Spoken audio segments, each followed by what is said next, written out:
turn it up? Yes. Oh, this off.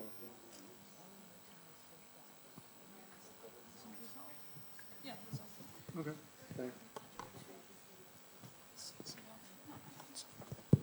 Oh, it's still on. We can leave it on. Maybe you just click it once.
Takes a long time to turn it off.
Okay.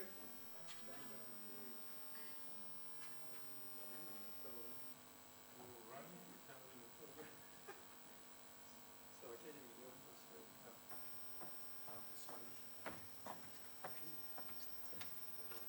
Oh, yeah.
Hi. Hello. Hi, can you see me?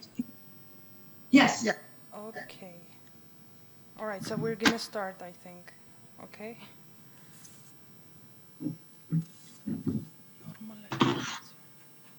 Okay. So hello and welcome to the American University of Armenia. I am Ani Bagumian, a student at AUA from BA in English and Communications program, and one of the initiators of this panel discussion. Before proceeding with my introduction, I would like to stress that this panel discussion is not trying by any means to generate any particular mood among the audience and broader public. Neither is it aiming at establishing or being part of any broad or narrow political agenda. Rather, it's a response to the already existing public discourse, an attempt to establish a dialogue between academic community and the public in order to have a critical and analytical discussion. The current situation of a country like Armenia itself dictates the need of having such discussions and necessitates a clarification of general and ambiguous statements, an example of which is this statement that Armenia should be like Israel, a statement that has become even more prevalent in our public and political discourse, in our media in particular, after the so-called four-day war in Nagorno-Karabakh in April. Should Armenia be like Israel? If yes, then how? And what does it mean to be like Israel? These are questions that are almost never asked, and the answers to which seem to be taken for granted, at least in the minds of those who ask such questions. So this panel discussion is also an attempt to show from a non-political academic perspective that these kinds of questions must be raised and adequately addressed. Finally, as an initiator of this panel discussion, I want to express my deepest gratitude to those without whom this discussion wouldn't have been possible. First, I want to thank the Political Science and International Affairs program of the American University of Armenia for agreeing to host this event and for sponsoring it. The fact that AUA students are able to realize their individual initiatives demonstrates university's willingness to support and empower individuals. I also want to thank our interpreters, Ani Antonian, Anna Nagashian, Sona Avakian, Lilith Verdian, Christine Goroyan, who are certificate in translation alumni and who have kindly volunteered to interpret this event. I also want to thank and introduce our panelists. Harutun Marutian, who is a leading research fellow at the Department of Contemporary Anthropological Studies in the Institute of Archaeology and Ethnography, National Academy of Sciences of Armenia, and visiting professor of anthropology at Yerevan State University. His research interests include national identity transformation, Armenian genocide memory, modern national movements, iconography, traditional Armenian culture, and poverty. He is the author of 3 monographs, including The Memory of Genocide and the Karabakh Movement. Alvina Hovanesyan, who is an assistant professor at Yerevan State University, Department of Arabic Studies. She holds PhD in Arabic Philology from Yerevan State University. In 2009, she completed 1-year academic program at Paideia, the European Institute for Jewish Studies in Sweden. Her areas of interest include Jewish-Arab relations in the Middle Ages, comparative linguistics, medieval philology, modern Israeli literature, and she has published articles on these subjects. Starting from 2010 with other alumni of Paideia, she has organized and led series of seminars and workshops on Jewish and Israeli studies. Markar Melkonian, who is a philosophy professor and nonfiction writer based in California, United States. He holds several graduate degrees, including a PhD in philosophy from University of Massachusetts, Amherst.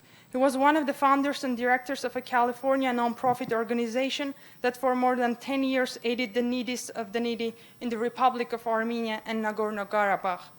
His books include Marxism, a post-Cold War primer, and Richard Rorty's Politics, Liberalism at the End of the American Century.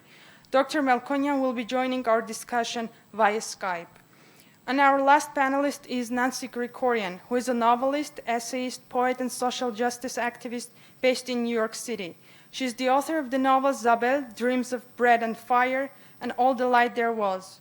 In 2010, she traveled through the West Bank as a part of Palestine Festival of Literature, and in 2011, she taught at the Palestine Writing Workshop in Birzeit. She has been on the staff of Code Women for Peace in 2003, and since 2009 she has been the manager for Code Stolen Beauty boycott campaign targeting the Israeli cosmetics company Ehava Detzi Laboratories because of its violations of international law. Ms. Krikorian serves on the Executive Committee of the Armenian Tree Project and is a member of the Pan-American Center. She will be joining the panel via Skype. Finally, I want to thank our moderator, AUA Professor Dr. Grigory Areshan, and invite AUA Professor Dr. Donald Fuller to introduce him and to speak on behalf of the Political Science and International Affairs program. Thank you.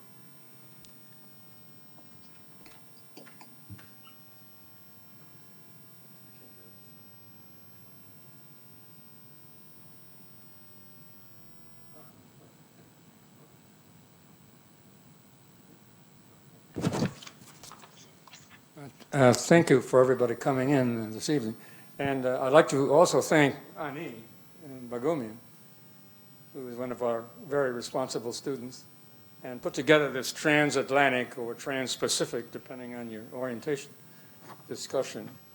And thank you on a summery day here in Yerevan for coming in and listening, because we have some nice people here who are ready to talk about a subject that we believe is of interest. But let me say a little bit more about Professor Gregory Areshan. He's had a long and distinguished academic career in the United States, Armenia, and the former Soviet Union.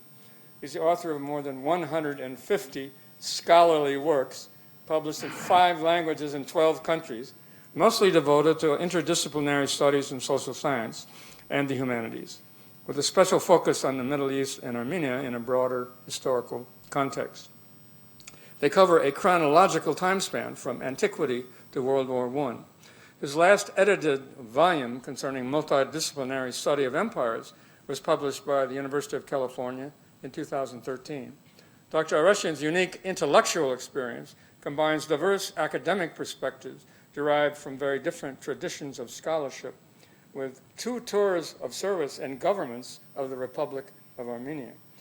He has recently been enriching the curriculum of the American University of Armenia, where he currently serves as professor of history and archaeology, teaching in particular the course on the modern history of the Middle East.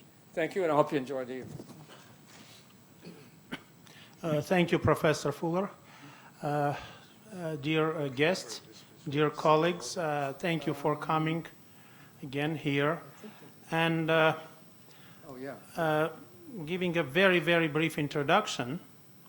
I want to stress one most important thing, that this topic and the idea of this discussion has come forth very spontaneously.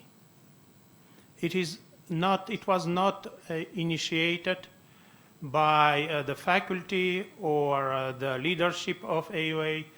It was initiated by the Students' Council based on their involvement in this public discourse that is predominant now for the last couple of months in the Republic of Armenia. So whatever kind of discussion we are going to have here, please keep in mind this powerful factor of spontaneity, because it was the students that are now bringing forth the issue and demanding from our academic world, from the academic world of both Armenian and non-Armenian, but who are interested in these questions and areas, that we as academics must be more connected to the public discourse. So, as you already heard, I'm not going to repeat the biographies of our panelists. I will just give you a brief overview of our procedure of our discussion. So we are going to have 4 speakers, and you know, each of the speakers will speak up to 10 minutes. After that, we are going, the panelists are going to ask questions and have a discussion with the speaker and between the panelists. So the kind of the questions and answers after each speaker will be for no more than 6 or 7 minutes. After that, at the end, we are going to have a general Q&A session for between about 15 to 20 minutes. And finally, I'm going to make some concluding remarks. So a very brief announcement, because our discussion, our panel tonight is live streamed all over the world via the internet. So we might have questions not only from this audience, but also from audience abroad, from different, the audience from Armenia. And because of such a varied and diverse public that we have, I am going to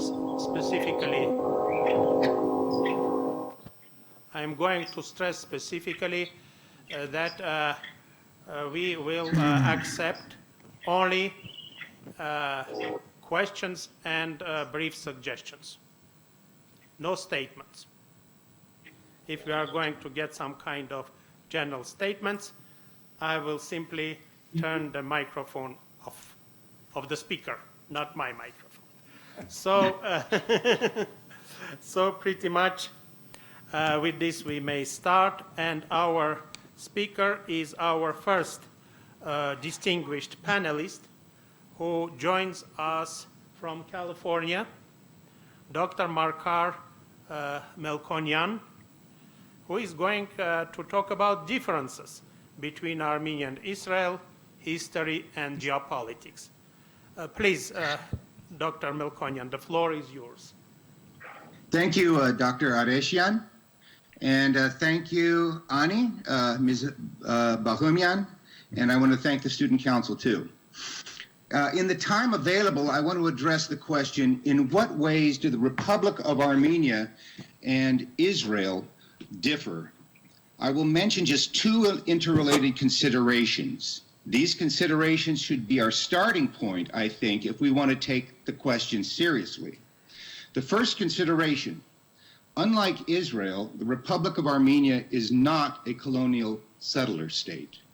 Israel is inhabited largely by recent settlers and their descendants who enjoy privileges and freedoms unavailable to the Palestinians whose immediate ancestors were on that land before the settlers arrived.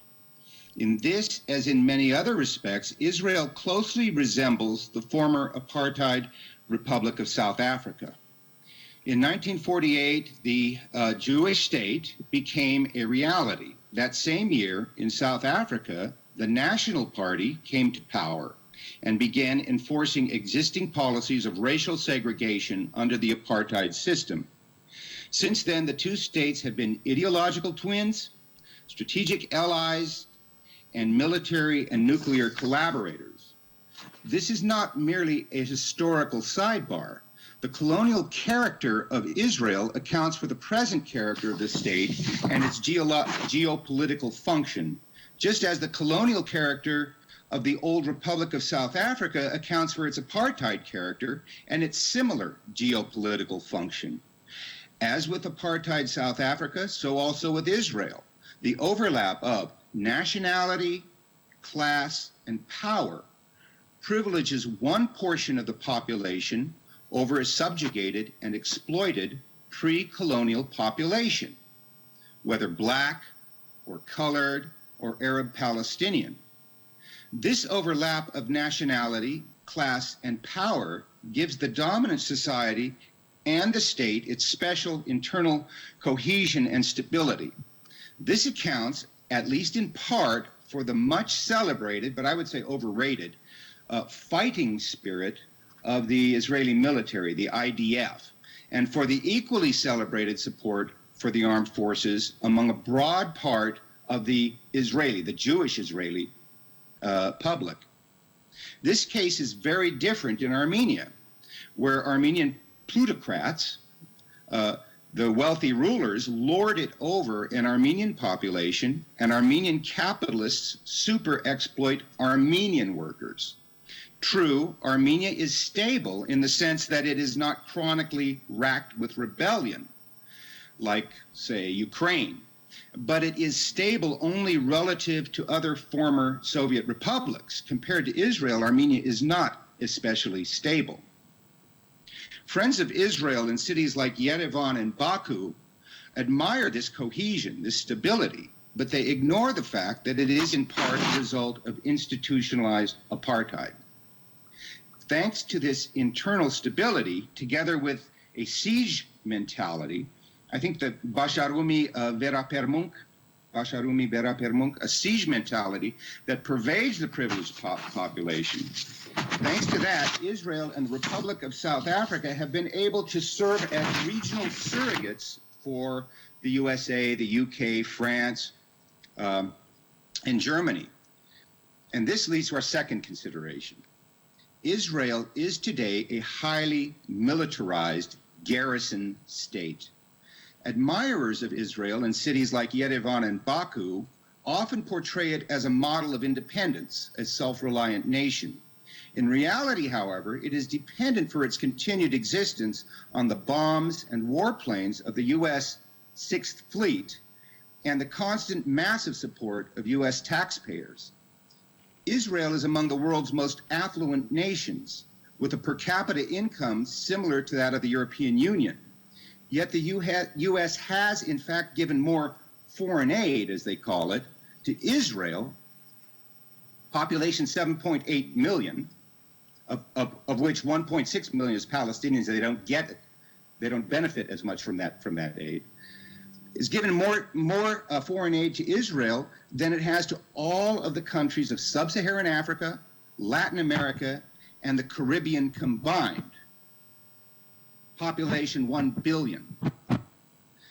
So foreign aid is just one of many components of the staggering cost of U.S. support for Israel. A more accurate figure would include technology transfers, tax advantage donations, extensive intelligence sharing, diplomatic immunity from even the mildest diplomatic censure, all courtesy of Washington, D.C. This support, the tens of billions of dollars, the bombs and airplanes, the credits, year after year, decade after decade. This support is not given as charity or as a result of clever diplomacy. As American Friends of Israel remind American taxpayers constantly, Israel serves a purpose for Washington. It is effectively a launching pad for Western domination of a strategically crucial region. When former U.S. Secretary of Defense Caspar Weinberger described Israel as America's unsinkable aircraft carrier, he was perhaps saying more than he intended to say. In any case, it would be hard to find a less independent country, economically, militarily, and diplomatically, than Israel. Armenia, by contrast, could not function as a garrison state. There are many reasons for this, including the following. The Republic of Armenia borders the Republic of Turkey, which is a formidable NATO power and the West's designated regional superpower. Armenia is landlocked, Armenia is not contiguous with Russia, and it is impoverished. So the ancient Chinese sage Sun Tzu wrote that there is no instance of a country that has benefited from prolonged warfare. Well, actually, there is the exception of Israel. But the fact that Israel has benefited from 6 decades of prolonged warfare is yet another important respect in which that country differs from most countries, including Armenia. The Jewish state, then, is a very different sort of polity, a different sort of state from the Republic of Armenia and from most other nation states, too. This is true whether or not a country has fought wars of territorial conquest, whether or not they are occupied land, whether or not they have occupied land, whether or not they have been targets of genocide, whether or not they are surrounded by hostile neighbors, whether or not they host foreign military bases or have valiant armies or clever diplomats. Many countries have this much in common. None of these are definitive similarities. Any comparison of Israel and the Republic of Armenia that fails to register the differences I've described runs the risk of misrepresenting either or both of these countries. This has potentially very dangerous prospects for the continuity of the nation of Israel. The German-American philosopher Hannah Arendt, who was herself an early friend of Israel, described the folly of the Israeli position today. She says, only folly could dictate a policy which trusts a distant imperial power for protection while alienating the goodwill of neighbors. People who care about Armenia most certainly should not take inspiration from the brutal and doomed Zionist project. Armenians are fortunate, at least, that their country does not have what it takes to become another Israel. To take Israel as a model for Armenia is double folly. To advocate the pursuit of entirely unrealizable goals could be very dangerous for a small, impoverished nation like Armenia. To emulate a warmongering and ultimately doomed regime invites retribution. To venerate a regime widely associated with injustice does not help diplomacy. It does not help good relations with our most helpful neighbors or the pursuit of other proclaimed goals of Armenian diplomacy. At that, I'll leave it at that, and we can talk more about this if anyone wants to during the question and answer period. Thank you.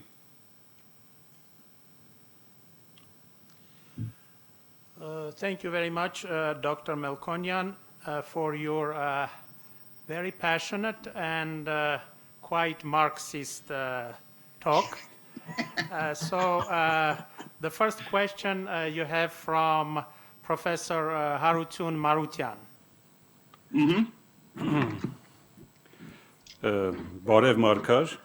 So you used some wording in your speech. I want to cite colonial character of the Israeli state and institutional apartheid. So my question is, are there any existing racist laws in Israel nowadays? Any existing racist Laws, because you were qualifying Israel as a racist community, and it means that there might be racist laws because you were comparing with South African Republic. So there were racist laws. law. Yeah. Laws, L-A-W-S. So Laws. Are there any racist laws in the state of Israel nowadays? The answer is yes. You could ask the same question of whether there were racist laws in apartheid South Africa 30 years ago, and the answer to that would be yes. So yes, the answer is yes, but I would defer to Nancy maybe to elucidate that. But the answer is yes. I will just jump in there to say that there's an organization called Adala, which is the Center for Arab and Minority Rights in Israel. And they have on their website a list of 50 laws that were enacted since 1948, founding of the State of Israel, that directly or indirectly discriminate against Palestinian citizens of Israel. And if I were going to say one that I thought is the most racist, this Israeli citizenship law has a clause in it that prevents the family reunification of Palestinians. For example, if a Palestinian citizen of Israel falls in love with a Palestinian who lives in the West Bank and they marry, Israel does not allow them to live together, does not allow the Palestinian from the West Bank to move to Israel to live with her spouse, for example. So that it keeps families divided. And even worse yet, if the Palestinian happens to be from Gaza, or if a Palestinian citizen of Israel marries a Palestinian citizen from the United States, is not allowed to come. I actually have an Armenian friend from Jerusalem who wanted to marry an Armenian. I forget where he was from. I think he was Syrian Armenian, and she had to move to the Netherlands because he was not allowed to get residency in Jerusalem. So that's the number one. But you can go on this website of Adalah, Adalah, just Google it and see the list of 50, I would call racist laws.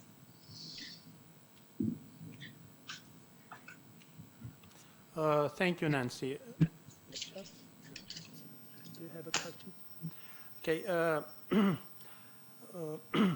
Dr. Melkonian, then I have a question.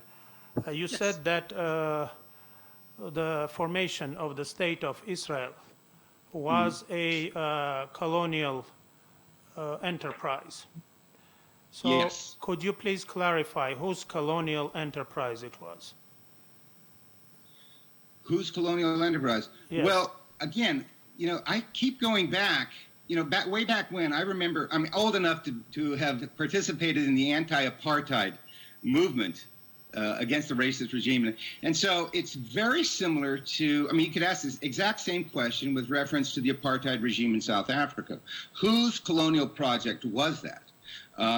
And so, it's a long story. It's a complicated, it's not a simple story.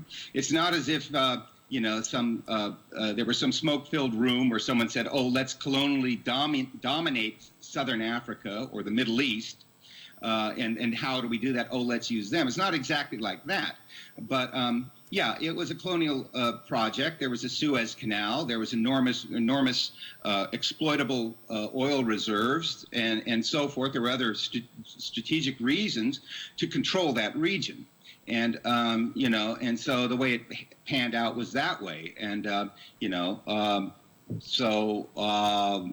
yeah, like that. Unless we want to go into a lot of detail, and we don't have time for that. But, yeah, in 1956, for example, speaking of a colonial project, we saw what happened in 1956, right? France and Britain, in order to control the Suez Canal, there was a preemptive war against in conjunction with Israel to control the Suez Canal. That's a very clear, it couldn't have been clearer, the colonial function of Israel in that region. And, we can go on from there. There have been lots and lots of explicit statements by Israeli leaders, Ariel Sharon and lots of others, saying, hey, we are here. We're here to control this region, a region which Ariel Sharon said would go from Morocco to Afghanistan, the entire region. So it's an important region. And, Henri Bérenger, the French diplomat, said 100 years ago, he who controls the oil controls the world. So people who want to control the world need to control this. It's not just a commodity, it's also a strategic resource, oil, like that. Thank you. My second question will be since we are so openly speaking about such sensitive issues and expressing our views, my second question would be, what is your opinion? Do you think that the Jews had the right to establish their Jewish state in Palestine? Well, that's looking back. The answer to that is no. But let's look at things as they are now. The Israeli people constitute a nation, in my opinion, a nation, just like the Afrikaner people in South Africa constitute a nation. They constitute a nation with an absolute right to self-determination, including the right to independent statehood. So Israelis constitute a nation. I don't think that that's a question in anybody's mind, with a right to self-determination. They have no right to self-determination, not in my book. They have no right to self-determination on the backs of any other nation, and so they have no right to an apartheid, to a Zionist state, any more than the Afrikaners, who have a right to self-determination, have a right to an apartheid state. So that's my position. Okay, thank you very much. since I'll have the time to make my comments at the end, we are now moving to our second speaker, Dr. Alvina Hovhannisyan. Yes, please. So, who is going to talk about Armenia and Israel, a view from within.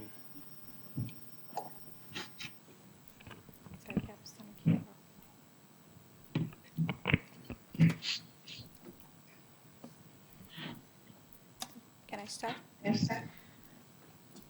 First of all, thank you to first speaker for interesting and little, for me at least, different view about formation of State of Israel and whole historical overview. It was quickly done in like 5 minutes, and about external support, everything. I think we'll have time to discuss it later. And thank you for initiating and organizing this important discussion and giving me the opportunity to share my personal experience as a researcher and also as a witness, which has been involved in different projects, both in Israel and Jewish diaspora, mainly in Europe, more than a decade. Parallels between Armenians and Jews, not presumably Armenians and Armenia and Israel, are not a new approach, or it's not something new that, but we can find different evidences in Armenian and Jewish and also other sources and literature. There are, as other speaker has already talked about, the factors that don't allow us to make parallels, and I'll show mostly differences between Armenia and Israel, and which have also their implications in the formation of modern Armenia and Israeli society. So I would like here to elaborate a little bit to the possible extent the comparison between Armenian and Israeli societies, even though it's not easy also to find some ground for comparison. But before going into details of above-mentioned connection or parallels, if they are there, and I would like to just emphasize an important heritage that we share with Israel. And this is Jerusalem, Armenian presence and significant presence in Jerusalem, and in particular Armenian quarter in the heart of the Holy Land can be, if not a starting point, but at least an important factor of the commonality that we share. And as it was mentioned before, the comparison of two countries became part of public discourse, but the comparison is not totally new phenomenon, and there were different formats discussing these issues.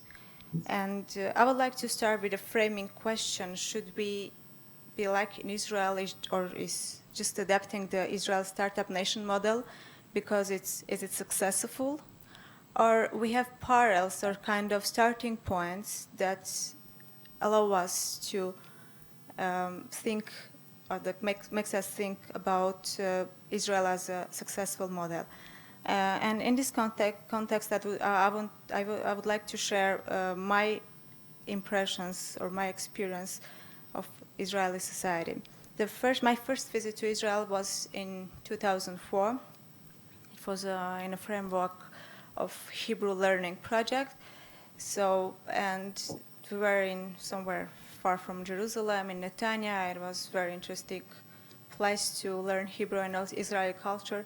And in our auditorium, I was from Armenia and another person, and also from US, mainly American Jews, and also repatriates, the once newcomers who just joined or just landed to Israel and started to learn Hebrew.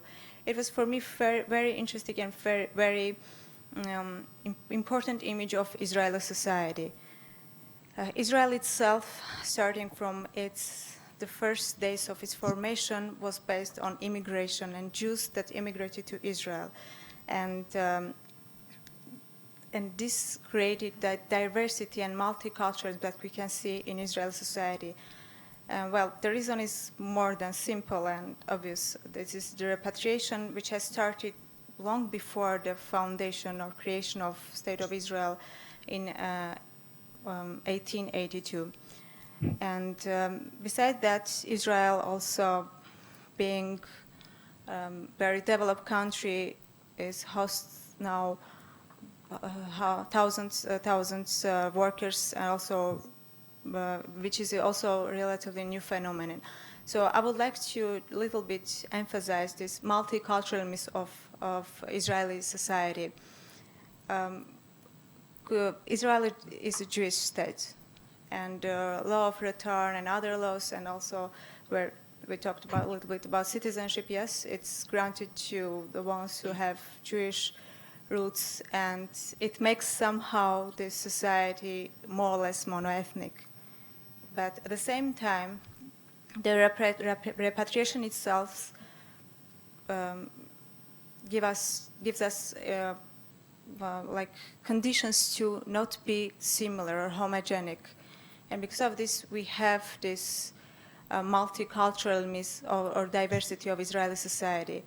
And I wanted just sometimes, and I had this temptation to compare it to repatriation to Armenia during the Soviet time, and also starting from 2011 after the war in Syria, and to see how this integration processes are going, and how we can we see in the end multiculturalism in Armenia, the one that we can see in Israel. Of course, there are many factors which are in the basis of Israel as a state. Is this kind of common identity or common Jewish identity, which is now more became like language identity or an ethnic identity, because culturally the people are totally different. The thing which is I'm thinking it's very important and powerful in Israeli society is combining this, keeping this multiculturalism of different Jews coming from more than 100 countries, but at the same time, like the Russian Jews were almost like second or third generation are there, but still this unity or homogeneity that I could feel, which is, I think, which is very important to have a multiculturalism in a kind of homogeneity. And I think from where it comes mostly from the technology or like project of repatriation. Lately, we also had from 2011 influx of Syrian Armenians. It was forced immigration. They are coming to Armenia, and of course the how to organize their stay here, and also how to provide these integration conditions for them.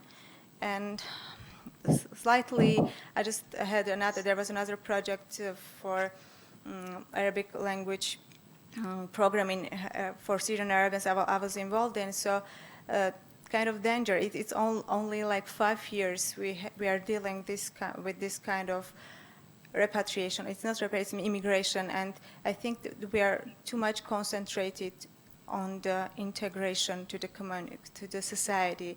It can be also through the language classes, Armenian or Eastern language classes, and also Russian language classes. I think we are trying, we want to, our brothers, sisters to become part of our society. Sometimes, but not, I cannot say that it's not like they are not given like freedom of their culture, practices or something, but I think the most powerful thing, and I saw Israel, that they are getting new identity, keeping their identity, and it's one of the most challenging, but also most important factors that leads Israel to be also successful in economics, because there are different positions, different approaches. What are the reasons or the factors of Israeli success in economics? One of this is also this multiculturalism and this results that they have the immigration. Many people are coming to Israel with their different culture, mentality, ideas, and here Israel prepared the ground for them for developing. Even though there is also another comparison about entrepreneur and a newcomer or immigrant, because entrepreneur is kind of it's risky. It's very risky to start something. But newcomer, the immigrant, it's already risking to be in a new place. So for them, it's even easier to start a new thing, a new startup. And second, I think I'm okay with time or something. I don't know, because yes, 2 minutes. There are much things to say, but we don't have time. And another thing, which is really I really liked in Israel, because before going to Israel, talking about army, about like also very developed everything, you are prepared to see very militarized society. And it means like everyone you are just getting acquainted or just saying hi, it was in army. But I never felt that really the society is militarized. And I wanted to understand what is the reason or how come, because every person, or there can be also exceptions that they're serving in the Israeli army and also women also. And I just going deep and researching and just reading some data, I understood that Israeli army is socialized. It's not isolated from the society, which is you can see all the time soldiers. I was taking part in different education programs, and you can see just a group of soldiers sitting next to you and listening the same lecture, which is very important. And here I would like to share a little bit my experience being from the Yerevan State University, and this military, like our students also there at the beginning, like some years ago, there were like students were going to the military service after completing their BS studies or sometimes their MA studies, and then now they are just interrupting their studies and coming back to the army. This isolation, this gap that there is between army and society, it really harms the student. I can not bring really statistics, but at least maximum 10% of our students really, I mean, the ones who are coming back from the army, they are really succeeding. Even before that, if they left status, let's say they were first-year students and they left for army and come back 2 years after, I mean, only 10% really can come and continue their studies successfully. And another thing that is going to also kind of comparison, I don't think it's very parallel, but still the education and army and society in Israel, they're part of a big project. They're not isolated. And even being in army, there are different educational programs that soldiers can attend. And also there is not this big gap, and which really makes Israel society not militarized, but the army itself, it's so close, it's in the society. Of course, we understand why it's like this. And I think it's almost what I would like to say. If I wasn't clear, I'm just looking forward to your questions. Thank you very much, Alvina. Do we have questions for Dr. Hovhannisyan from our panelists? Nancy or Dr. Melkonian? I have a question. I liked how you started out talking about the Armenian Quarter in Jerusalem. And I was wondering if you had any experience talking with Armenians in Jerusalem, in the Armenian Quarter, about what their experience is there dealing with these discriminatory laws in terms of land use, in terms of family reunification, in terms of anything like that, and whether you yourself actually witnessed, as I witnessed when I was in the Armenian Quarter, that some of the Haredi Orthodox Jews regularly spit on the Armenian priests as they walk through the streets of the Armenian Quarter. Thank you for your question. I had this like to stay in Armenian Quarter in Jerusalem. I have many friends there, even maybe we have common friends. Of course, to get a citizenship and also not to be discriminated, it's really a big issue for Israel. I know many people that were born in Israel before State of Israel, or were born in Palestine, that until now, today, they have just kind of laissez-passer. They can travel abroad. They don't have now even piece of paper like identity card or something.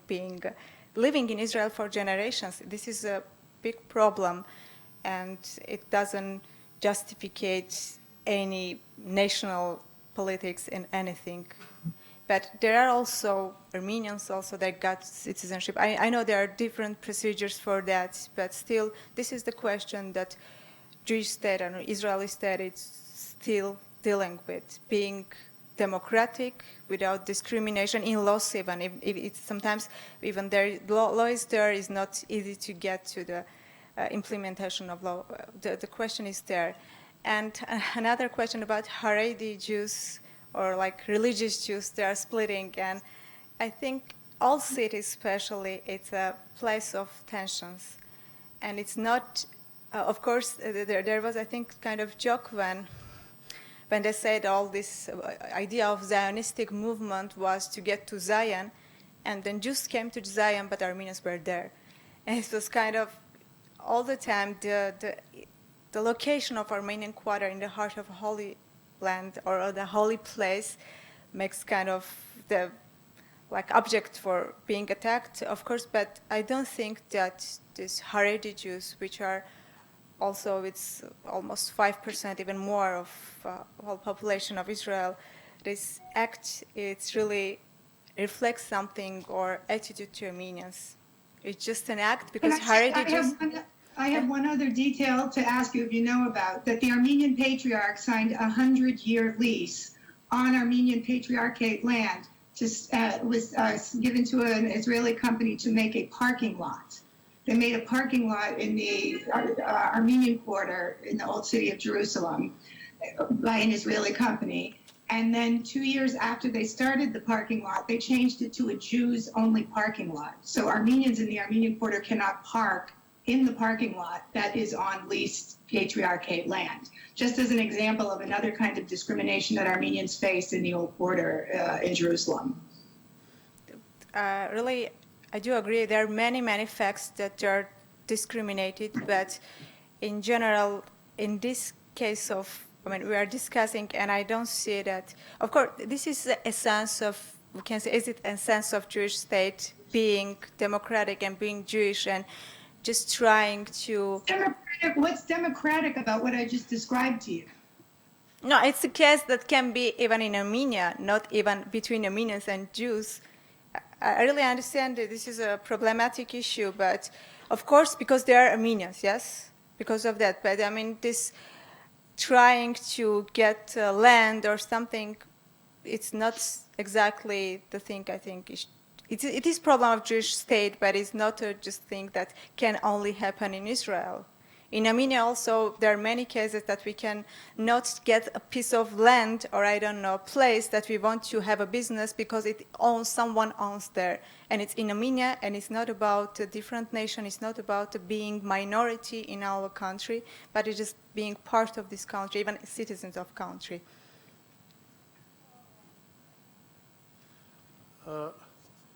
Dr. Melkonian, do you have any questions? Well, no, not really. I mean, I have a comment. I mean, I'm not supposed to make. The first time I visited Israel, Palestine, was in 1970. And the Armenians there, the Armenian community by then, which at the beginning of the century had 20,000. It was a vibrant Armenian community in Jerusalem. This was 3 years after that Six-Day War, which was an unprovoked attack by Israeli army against its neighbors. Anyway, 3 years later, the Armenians there were afraid. They were fearful. They would whisper. They would look over their shoulders when it came to this. They wanted to be part of Palestine. They did not want to be. And looking back at the community back then in 1970, there were all sorts of stories, desecration of the birthplace of Christ by Israeli soldiers and so on and so forth. I mean, there was all sorts of stuff that Armenians told us. Looking back, that community was vibrant compared to now. Under Israeli occupation, this ancient Armenian community of Jerusalem has been destroyed. Destroyed. Anyway, I just wanted to make that comment. Okay, thank you very much. Thank you, Dr. Hovhannisyan. Before I ask our third panelist to present to us his thoughts and ideas, I want to stress that the American University of Armenia does not endorse any of opinions expressed here by the panelists, nor does the program, our program for political science and international affairs, nor do I endorse or support any of the opinions specifically expressed by the panelists. Now I am going to ask Professor Marutian to give his presentation on genocide, memory, and repatriation. Thank you, Professor Areshian. So I have 10 minutes only, and the theme is too large. And that's why I want to stress on the issue of what can we learn, take from Israeli society experience on the issues which are in the title of the presentation, genocide, memory, repatriation. It's okay? Mm-hmm. There is a vast literature on the issue of memories, but I'm not going to use any of them. I just want to cite the wording which we heard or which we read just 2 days ago. On June 27, after visiting Genocide Memorial, Pope Francis wrote in the memorial's guest book, I am citing, "May God protect the memory of the Armenian people. Memory should never be watered down or forgotten. Memory is the source of peace and the future." So Armenian and Jewish people has a lot of parallels in their history, culture, and they have both have experienced the calamity which happened in the 20th century. Just 10 years later, when the Armenian genocide was finished in 1923, since 1933, the Jewish Holocaust began.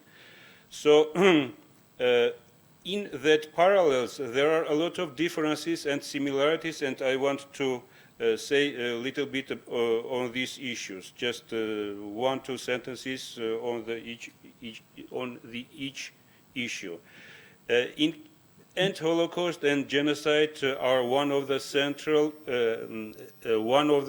central pillars in the structure of Armenian and Jewish identity. But there are differences. But if in case of Jewish people, the world already adopted the issues, so there is no problem. The whole world knows about the Holocaust, and the perpetrators are condemned. In the case of Armenians, officially some 25 states adopted that reality. In case of Israel, the Holocaust took part not on the territory of nowadays Israel, but in Europe, where the Jewish diaspora was living for centuries. In our case, it took part in our homeland, Armenia, Armenian plateau. And if by the end of the Holocaust, the Jewish people obtained and created new state, in case of Armenians, we lost our homeland.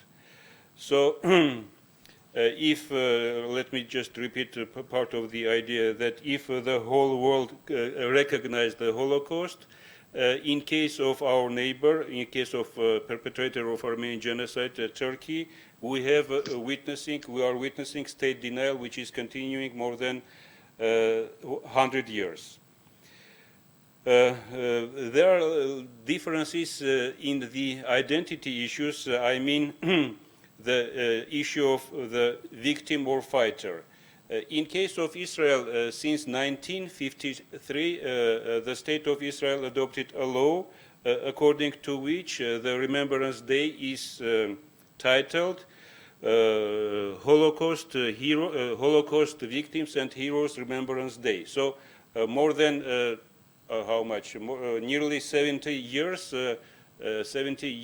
Jewish people, Jewish society are stressing not only on the victimhood, but also on the heroism which they witnessed during the Holocaust. In case of Armenia, since we nearly 100 years, more than 100 years, we are stressing on the case of victimhood. And officially, since 1988, the Day of Remembrance is called Armenian Genocide Victims Remembrance Day.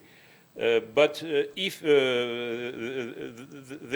there are some problems, and I think we need to learn how Jewish people are stressing this issue, because in case of Holocaust, yes, Jewish people also have armed resistance, but only in Warsaw Ghetto, and by the nature the resistance was different. The participation in the resistance movement of European people, participation in the resistance in the concentration camps, ghetto, etc.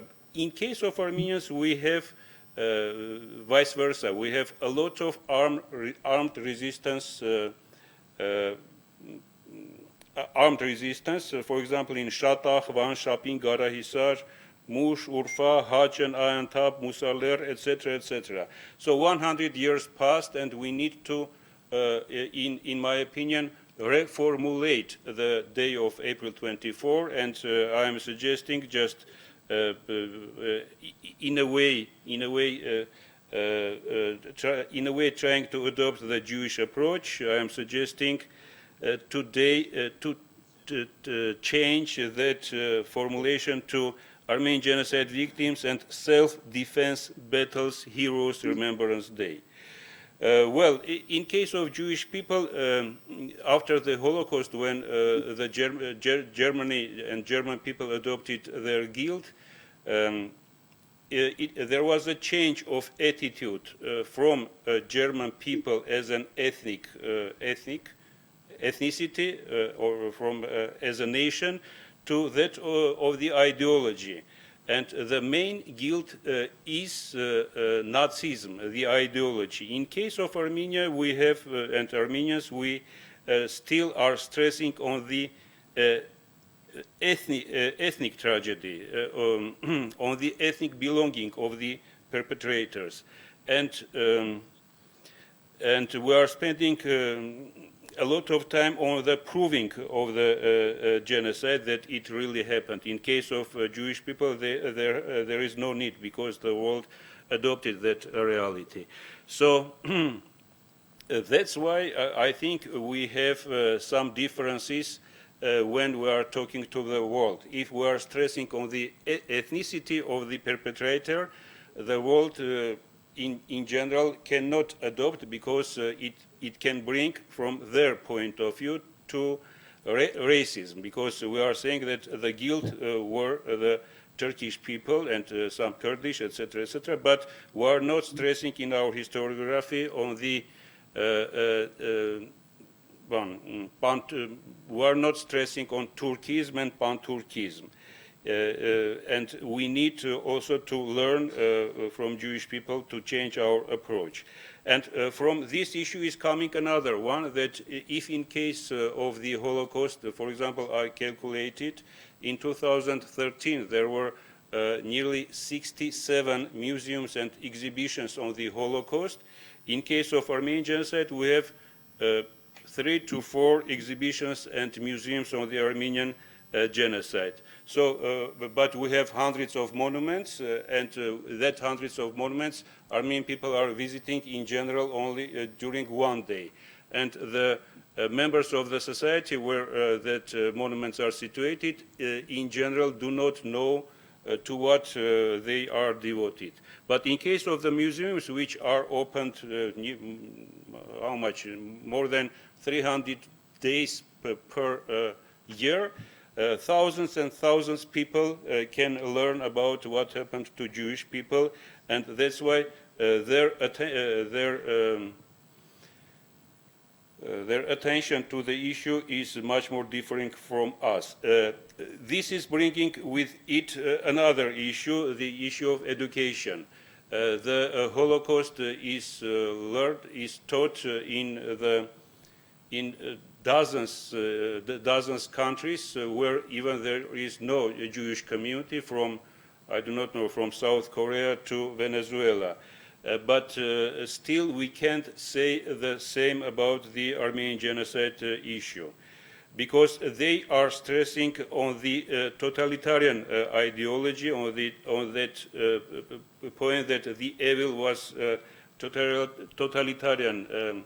It has totalitarian basement, and we are not yet able to stress on that very issue.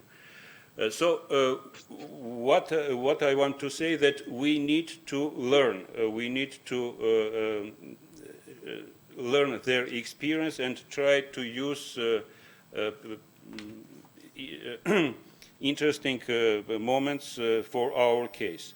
The another issue connected with the Holocaust in 1951, 2 minutes, okay. It was established Jewish Claims Conference, or the Conference on Jewish Material Claims Against Germany, and thanks to that non-governmental organization, so NGO, it became possible that nearly 500,000 people received nearly $60 billion during these 60-70 years, and in general $100 billion were paid by Germany and its former allies to the survivors of the Holocaust, as well as to the State of Israel. Still, we do not have such an organization, although we are trying to be organized and create something like that. For example, several years ago was created National Congress of Western Armenians, but anyway, yet we do not have enough success. And as for repatriation, already my colleague Alvina told about that issue. And in this case also we need to learn from Jewish experience how they were organizing their aliyahs at the first half of the 20th century. And in general, 3 million people arrived to Israel during the whole 20th century. And the organization was on a very high level because before entering Israel, the repatriates already knows a lot about the state, about its laws, and even they are learning Hebrew, etc., etc. The same we can't say about the Armenian experience, although which began in the 1920s. It was Soviet era. Anyway, nowadays also we need to change a lot in our policy, in our inner policy. For example, only 50 years later, when the Armenian Hayana Darsner immigrants came to Armenia, only 50 years later, how much? 40 years later, we overcame that Hayastansi, Akhbash problem, and only in 1991, Levon Ter-Petrosyan was elected as president of Armenia. Levon Ter-Petrosyan, who was born in Aleppo. So I just want to stress that we have a lot of similarities and differences, and we need to learn from each other. Thank you. Thank you very much. I'm going to ask our panelists whether they have questions. Dr. Melkonian, do you have any questions or comments? Well, I guess. I mean, there's an obvious question. We have centuries and centuries of peaceful, friendly relationship with Palestinian Arabs. Well, how come we're talking about all of the things we can learn about from a group that Armenians haven't historically, I mean, for better or for worse, had that much of a connection with? It seems to me that a lot of the discussion sort of ignores Palestinians. Don't we have a lot to discuss with Palestinians about immigration, about resistance to dispossession, about resistance to oppression? I don't get it. I mean, has there ever been a conference at AUA about Palestinians? You know, differences and similarities between Palestinians and Armenians? Many Armenians are Palestinians. These are our friends, our neighbors, our Khanamis, Palestinians. You know, people that we lived productively in friendship and peace with, both Christians and Muslims, for centuries. And the debate, you don't hear anything about any of this stuff. I don't get it. Well, Markar, of course I heard, but I can say that we are for centuries in good neighboring relations with Palestinians. We have been good neighbors maybe with Arab people, not just Palestinians. You are stressing all the time Palestinians. No, that's different. Maybe you mean that the Middle East Armenians were good neighbors with Palestinians. That's another thing. But I am stressing on the similarities in the historical fate. From that point of view, we experienced both that terrible things which happened in the 20th century, and from that point of view, I am looking to the question. That is the issue. All right. Okay. Yes, please, Albina. Dr. Marutian, you were stressing that we have to learn, and I know that about especially the repatriation issue, you were researching long before, like in early 2000 something. I read your articles on repatriation. It was published in 2009-8, and I'm just wondering if you think we have to learn, and having diaspora, and also having right now also issues of demographic issues. Do you think we have to have like a project, or I don't see it, a program, like being always ready of accepting Armenians in Armenia? Because in 2011, when war started in Syria and Armenia we were kind of shocked. We started to initiate different programs, projects, in order to provide a smooth immigration to Syrian Armenians. Do you think that we need really policy of always being ready to accept Armenians, not only Armenians that are coming to Armenia like by forced immigration, just Armenians, and also it will be more connecting issue with diaspora and Armenians? I think everybody knows the answer. The answer, of course, is yes. And I want to stress and a little bit criticize also our lobby organizations and our benevolent unions, which exist a lot in the diaspora, and especially AGBU, for example. AGBU has millions and millions dollars or euros, etc., and it is the time to use them to help the Syrian Armenian people, because thousands and thousands of Armenian people arriving from Syria and from other countries of Middle East, also from Iraq, they need help. And Armenian state is not so well organized, and unfortunately also the budget isn't in good condition. That's why just in this case and immediately we need help of the diasporan Armenian organizations. Because if not help just now, just today, they are leaving. They are leaving to another countries for looking for a better life. So that's why, of course, we need, how to say, 50 years that law of return and connected with it other issues are very well known. But when time is coming, we are not ready, as usual. Okay, thank you. Ms. Krikorian, any questions? No, I have no questions. Okay, thank you very much. And so we are going to give the podium to Ms. Krikorian as our last panelist. Yeah, I have prepared like so many different things. I've been thinking about so many different things, but because I come last, I feel like a lot of things have been covered. And I don't want to read from sort of prepared remarks. I guess I'm just going to speak more. It's what I said that I was going to do is speak more, as a witness or from a personal perspective. And I just wanted to start out to say that, to criticize Israeli government policy is not anti-Semitic. And so I'm talking personally, I work in the Palestine Solidarity Movement with a lot of Israeli Jews, American Jews, Palestinians, people from all over the world. In one of the groups I work in, there's a woman from Kashmir. There are people from all over who are working on this.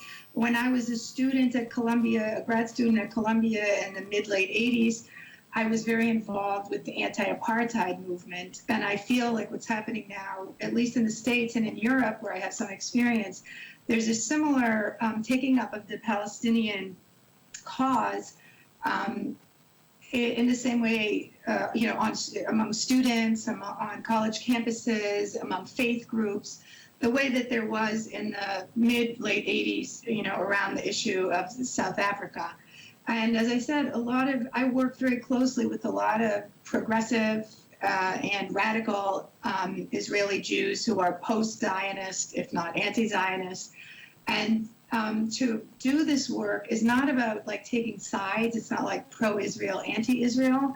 It's really about pro-equality, pro-justice, pro-human rights. And that's the frame that I'm working in. And I feel as an Armenian, growing up here in the States, I always felt an affinity for Jewish Americans, because as our last speaker, Mr. Maruchan just pointed out, there is a sort of parallel of the history of genocide, dispossession, and diaspora that there is between the Armenians and Jews. But I also feel that there is a real kinship with Palestinians who also have a similar history since 1948 with dispossession, ethnic cleansing, and, like as with the Armenians, the Palestinian narrative is not the narrative that we hear in the mainstream. So I guess as a writer and as an activist, I always feel that I need to, I'm always interested in the marginal, the oppressed, the story that's not told. So I guess I feel like we've covered so much ground, and I'd like to leave time for more questions and discussion with the audience. So what I'm going to do now is just read a poem, as I'm also a poet as well as a novelist, that I wrote after spending some time in the West Bank.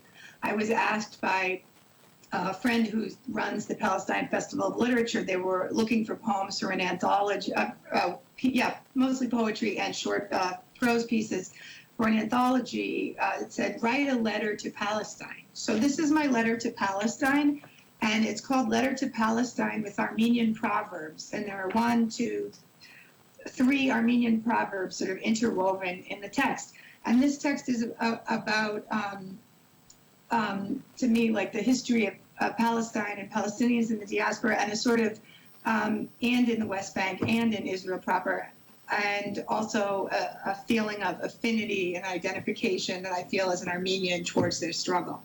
So it's called Letter to Palestine with Armenian Proverbs. In a foreign place, the exile has no face. You wake up in the morning and forget where you are. The smell of coffee from the kitchen, the sound of slippers across the linoleum floor. It could be any country. When you look in the mirror, you see the eyes of your grandfather. He expects something from you, but he won't tell you what.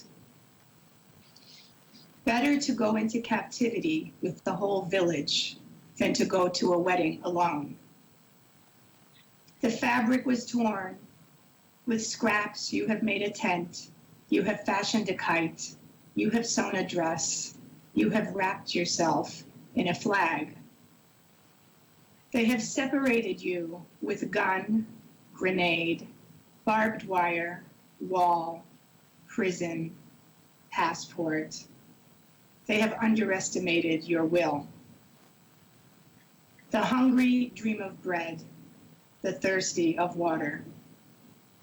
Passing from one village to the next without obstacle, without document, without your heart thumping up near your throat. Turning the key in the lock, you enter through a door you have never passed through before, except in your grandmother's stories and in your dreams.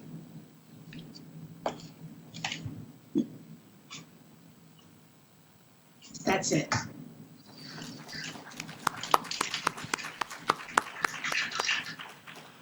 Thank you very much. Do we have any questions for Ms. Krikorian from the panelists? No.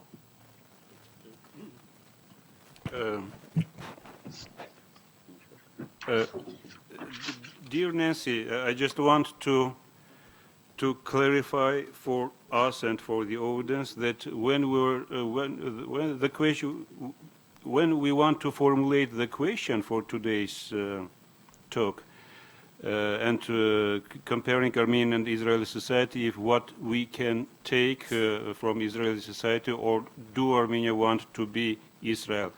In our case, we have no problems with national minorities here in Armenia. That's why we are not stressing on the issue of we are not stressing on the issue as if our national minorities in Armenia, do they have rights, or are they oppressed? So that's why maybe I think we are talking about a different issue. You are all the time stressing on the Israeli-Palestinian, Jewish-Palestinian problems, and in case of Armenia, we do not have similar problems. That's why we do not want to take their experience and use them in Armenia. The answer is very clear. We do not want to take that part of experience of Jewish state, and of course we do not want to use that part of experience of Jewish state here in Armenia. Right. I really understand. I understand, and your point is well taken. I had no question for you. I had no issue with the presentation that you made. I thought it was very interesting, drawing the historical parallels and so on. One of the things that I come upon in the Armenian community, and perhaps it's more in the diaspora than it is actually in Armenia itself. I've only been to Armenia, I've only been to Yerevan, been to Hayastan twice, so I'm not as familiar. But here in the diaspora, so often it's like we should be like, AIPAC, the Armenian lobby we should be like AIPAC. Or even when I'm on the board of the executive committee of the Armenia Tree Project, and they say, oh, we're like the Jewish National Fund. And I point out, we're not actually like the Jewish National Fund. The Jewish National Fund is a Zionist organization that plants non-native trees on confiscated Palestinian land. The Armenia Tree Project plants native trees on Armenian land. So I guess what I felt compelled to do in this discussion was to point out that there needs to be a pause when Armenians are, making these parallels. Oh, we need to have a strong military like Israel. We need to plant, be like the Jewish National Fund, or we like to have, even like Birthright Armenia is a different thing to me than Birthright Israel. Birthright Israel means that any Jewish young person from any place in the world, gets a free trip to Israel, and any Jewish person, any place in the world can go and make Aliyah, become a citizen of Israel. When people that I know whose families are Palestinian, people I know who are even born in Palestine, can't even get into Israel or Israel controls all of the West Bank border crossings. So I have Palestinian writer friends whose families live in the West Bank who went to the Allenby crossing, which is between Jordan and the West Bank, and were not only denied entry by Israel, but were actually banned for 10 years from going to Israel because of their expression of their Palestinian identity and their support for the Palestinian cause. So I just felt like, I was invited to actually express this experience. Thank you. Dr. Melkonian, any comment? No, I want to thank Nancy. I thought that was great. I also want to thank Dr. Marutian. I want to thank Dr. Hovanesian for their wonderful presentations, and I want to thank the AUA too. Thank you. So Dr. Hovhannisyan has a question. I wanted to ask about this Palestinian issue, and also you said the right to live in their country of, for generations they lived there. So just recently I was abroad and I met some people that were from Azerbaijan, and there's critics about, was it anti-Armenian, I cannot say, that you don't allow us to live in the place that we were living for long. So is there any parallels that can we face the reality, the other reality that can others say or impose to us, that really Nagorno-Karabakh, Artsakh is part of Armenia, it's Armenian state, but the people who were living there now, they are not there, they cannot be. For me, it wasn't easy to answer and to somehow not justify, just to face that, also that opinion that there is. And also, I think in this case of Palestinian and Israel also to have maybe the similar situation. What do you think? Yeah, I do think, I mean, I have to say, I went on one of those Armenian heritage trips to Turkey 2 years ago when it was still possible to travel through the Kurdish region. And this is in response to your question. I had a feeling as I was traveling, let's say you go to Diyarbakir, which the Kurds call Ahmed, and the Armenians call Dikranagert, and you're there, and everyone has claim to it, the Kurds, the Armenians, the Turks, all the different people who have lived there. And what the problem, I mean, my problem is you come down to the whole notion of the nation state, which has to do with excluding people and taking ownership and putting your flag in something. So it would, in an ideal world, Israelis, Palestinians, Ethiopians, like whoever is living there in that land between the river and the sea should be able to be equal citizens of whatever this place is. And I feel like the same thing about Nagorno-Karabakh. I don't think it's, sorry for the noise, about Nagorno-Karabakh, it's terrible that Azeris who lived there for many generations cannot live there now because it's in a state of war. And I personally have a difficulty with the nationalism, because nationalism ends up with all kinds of war and oppression and discrimination. And so I do actually see that if I were in the same situation that you had been in, Alvina, where someone's asking you about why can't I live in the village that I come from in Nagorno-Karabakh, it is a very difficult situation. I think historically it's a slightly different, a different analysis of what's going on in Israel-Palestine than what's going on in Nagorno-Karabakh, but there certainly are similarities. Thank you very much. So I guess right now we are going to the most exciting part of our discussion, to the Q&A from the audience, from the public, online, and so on. So please, questions, and please pass the microphones.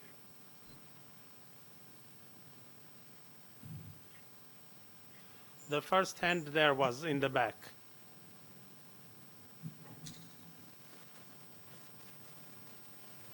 Please introduce yourself. Is it possible to turn the camera so we can see the audience? As people are asking questions from Markar, and I see who's asking the question. Please first start whom you address your question to. Hello, my name is Armin Manuk-Kloin. I'm actually a graduate student from Los Angeles, just visiting Armenia for this week. And I'd like to thank all the panelists for being available today to speak on this subject. And my question isn't necessarily for one particular panelist, but I leave it open for any of you to address it. So much of today's discussion revolved around the subject of Israel and Palestine, and I feel like, hello? Yeah, we hear you. Yeah. You guys hear me? Okay. Yeah. So much of the conversation revolved around the subject of Israel and Palestine, which is, of course, a very contentious subject in which all of us have one opinion on it or the other.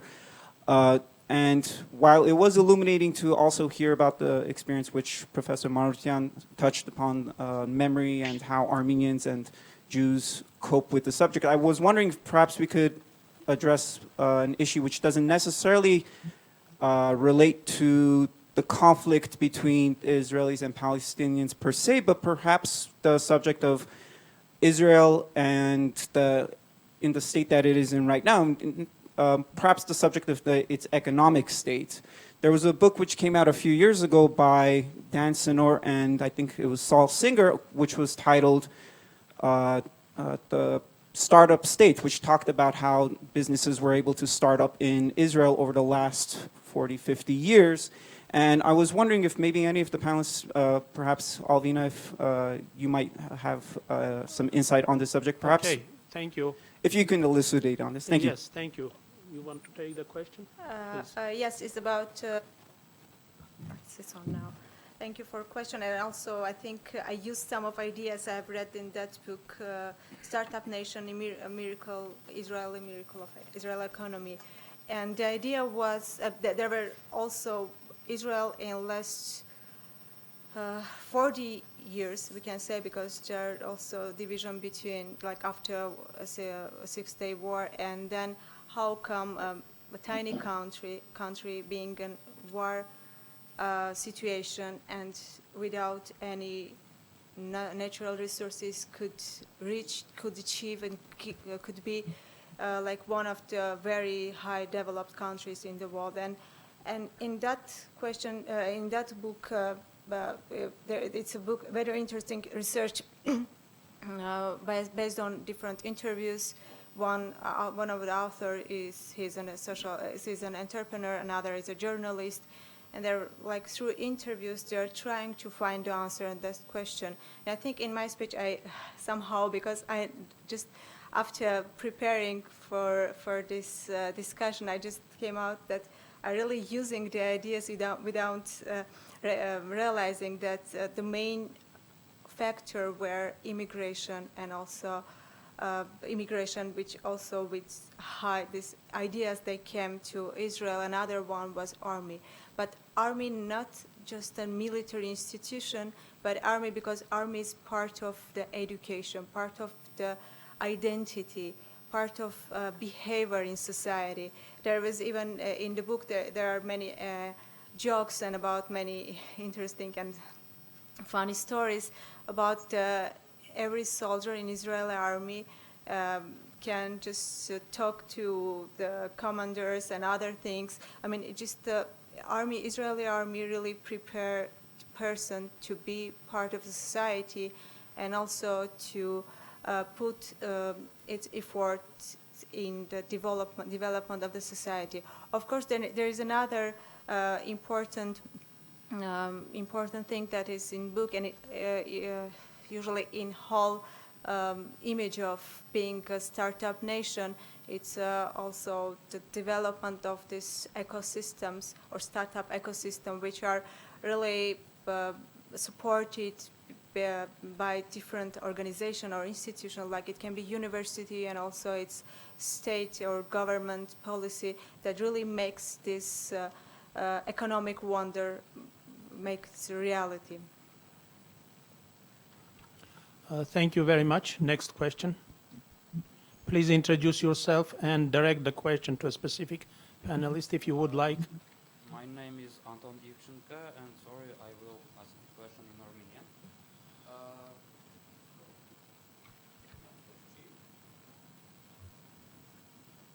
Yeah, it's fine.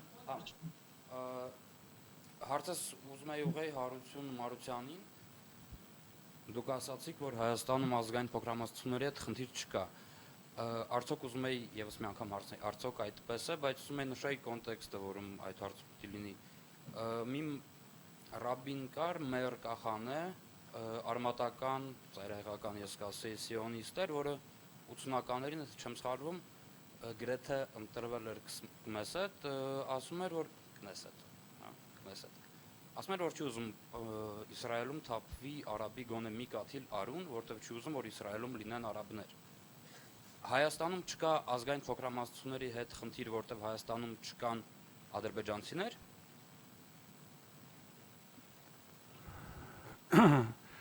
So someone has to translate that for me.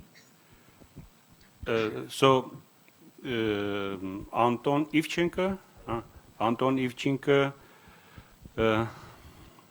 cited a Jewish rabbi who Meir Kahana, who in Israel used to say that I do not want any blood from any Arab people nose. Yes, because I do not want, and that's why I do not want in Israel to be any representative of Arab nations. So the question is, there are no any problems with the national minorities in Armenia because there are no Azerbaijanis. Let me go a little bit to the history. I do not know because as a rule, historians cannot answer to the questions which do not exist in the reality. So my first answer is I do not know. But I can answer you from another point of view, what happened in 1988, 1990. If we will compare what happened in Azerbaijan and what happened in Armenia, you will see the difference. In case of Armenia, in case of Azerbaijan, they just from the beginning, from February 27, they suggested the ethnic violence and to solve the problem through ethnic violence. In case of Armenia, you haven't seen such a scenario. Only in November 1988, when mass forced emigration began from Azerbaijan, only in that case Armenians in their turn pushed the Azerbaijani people from Armenia. But in both cases, the version of pushing out was very much different. Thank you very much. Next, who has the mic? Yes, please. I have a question for Dr. Melkonian. Yes. You said that Israel is basically an imperialist project. While I agree that there are some elements of colonialism in Israel, don't you think that the Jewish people have the right to return to Palestine the same way Armenians have a right to return to Western Armenia if one day it is liberated? Okay, so let's just answer this on principle. Yeah. Return to, pushing people off the land, no. The answer to the previous question, I mean, it's parallel. I think it is. It might not be, but it seems to me it's parallel. Don't Azeris have a right to return their villages in Armenia? It seems to me that's a very easy question to answer. The answer is yes, of course they do. Of course they have the right to. Of course Armenians have a right to return to Harper, to Van, to Bitlis, and so forth. Of course they do. They should. They should have that right. Armenians should also have a right to return, if they wanted to Sumgait and Baku and Shahumian and other places where Armenians were kicked out. Ethnic cleansing alone is not, unfortunately, it doesn't, a nation that has undergone ethnic cleansing, a nation that has done ethnic cleansing, that doesn't automatically put them in a unique category with Israel.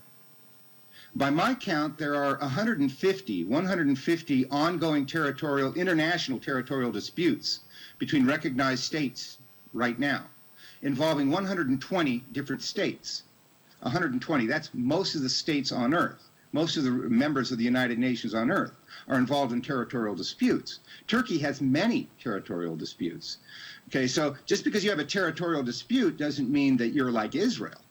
Just because there's ethnic cleansing has taken place on one side or the other of the border doesn't make you like Israel. Unfortunately, I wish this were a distinction, but it's not a distinction. It's more the sad rule rather than the exception. So ethnic cleansing doesn't it put you in a distinct position, doesn't automatically throw you into a special little category with Israel. You know, so I want to point out that. I mean, Belize and Guatemala have a border dispute right now, right? Chile and the UK have a border dispute in Antarctica right now. I mean, there are lots and lots of international disputes going on, and that doesn't automatically place you in one. But in principle, I believe that, yeah, sure, you know, a displaced population has a right to return to its ancestral land, including Armenians to Bitlis and Kharpert. I'm not for carving out some kind of Wilsonian Armenia and handing it over to Armenians when it's occupied by Kurds. I'm not or Turks. I'm not for that. I'm certainly not for that. I'm certainly not for the French carving out Eskenderun, which is occupied mostly by Arabs, and handing it over to Turkey. I'm not when the population doesn't want to be handed over to Turkey, they want to be part of Syria. I'm not for that. No, I mean, so these are all pretty straightforward questions. It seems to me. I mean, if you go by principle, you know, I mean, that's the easy part. The hard part is translating these principles into reality. I have another question regarding Western Armenia. What was Monte Melkonian's views on of a current population, mostly Kurds and Turks? Mm-hmm. Mostly Kurds and What Turks. you're saying? What was Monty's views? Yeah. Did he envision return of Armenians to Western Armenia? It's a complex and very nuanced and pretty dry analysis that he has. He has all sorts of different categories. And basically he says something like self-determination should be the principle, national self-determination should be the principle, and that Armenians should have the right to go to their ancestral lands and live there and carry on a national culture. Okay, that's what he says. Thank you. Then, next, please. You know, demographic. So that's what he says. It's not a matter of establishing some sort of borders and, you know, keeping everybody out or emptying out borders. Not for him anyway. I would encourage you to read that. We have two more questions. The relevant chapter of that book. Yeah. Can we have one question from there? The mic. Just wait for example. We have one there, then you.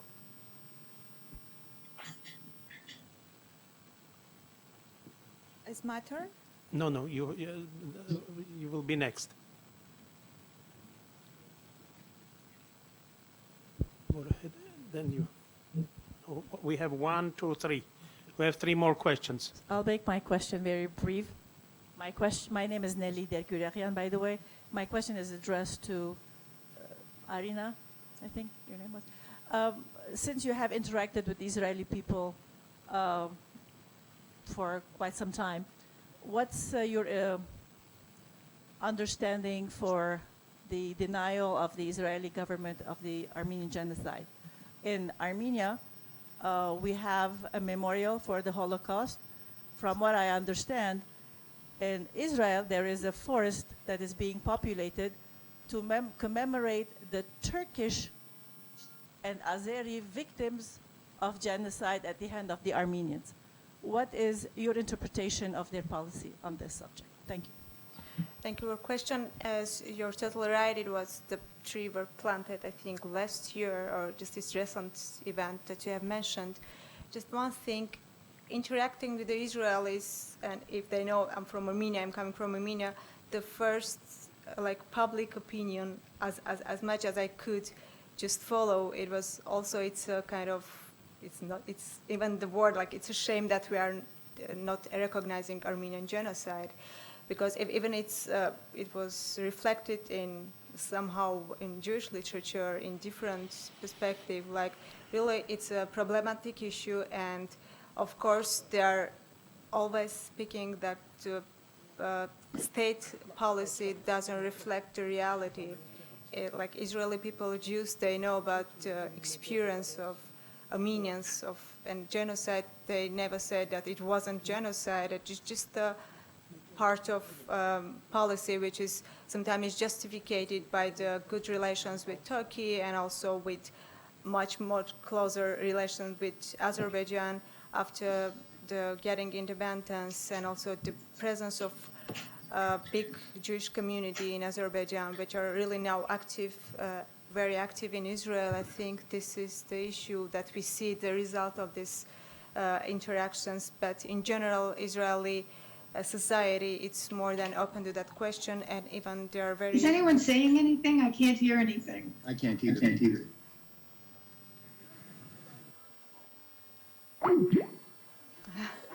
And they are really criticizing the state policy of denying the Armenian genocide. It's just, yes, it's part of state policy, but it's not, I don't think that it's really mainstream or the society or many people are really sharing this opinion. Okay, thank you. Professor Marutian has to add to this question. Yes, just some remarks, Ms. Nelly. So let us compare the situation with the Republic of Armenia. When President Ahmadinejad said that we are going to destroy Israel, what did Armenia? Nothing, because Iran is our good neighbor and we have friendly relations. So the same situation is for Israel.